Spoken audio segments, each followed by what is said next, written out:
மதுரை மாவட்டம் அண்ணாநகர் பகுதியில் குடியிருப்புக்குள் புகுந்த மழை நீரை மோட்டார் மூலம் அகற்றும் பணி தீவிரமாக்கப்பட்டுள்ளது. இதுகுறித்து மேலும் விவரங்களோடு இணைகிறார் செய்தியாளர் நவநீத கிருஷ்ணன். நவநீத கிருஷ்ணன், வணக்கம். விவரங்கள். நிச்சயமாக கர்ஷினி, கடந்த 2 நாட்களாகவே இடியுடன் கூடிய கனமழையானது மதுரையில் பெய்து வரக்கூடிய வேளையிலே மதுரை அண்ணாநகர் பகுதியில் இருக்கக்கூடிய மாநகரி பகுதியில் நேற்று பெய்த கனமழையின் காரணமாக குடியிருப்பு பகுதிகளுக்குள் புகுந்த மழைநீர் மோட்டார் கொண்டு துரிதமாக செயல்பட்டு அந்த மழைநீரை அகற்றும் பணியில் பணியாளர்கள் ஈடுபட்டு வருகிறார்கள். குறிப்பாக பார்த்தோமேனால் அண்ணாநகர் பகுதியில் இருக்கக்கூடிய ஆவின் நிறுவனத்திற்கு எதிராக இருக்கக்கூடிய மாநகரி பகுதி கடந்த மாதம் 19ஆம் தேதி கூட பார்த்தோமேனால் இதே போல மழைநீர் தேங்கிய நிலையிலே துரிதமாக அந்த மழைநீரானது அகற்றப்பட்டது.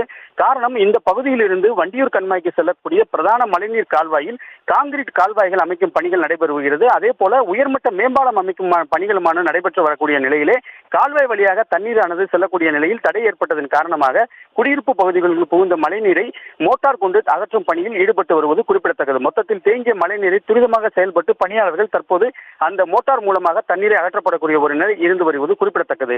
அர்ச்சினி, விவரங்களை வழங்கியமைக்கு நன்றி நவநீத கிருஷ்ணன். செய்திகளை உடனுக்குடனும் துல்லியமாகவும் தெரிந்து கொள்ள சப்ஸ்கிரைப் பண்ணுங்க.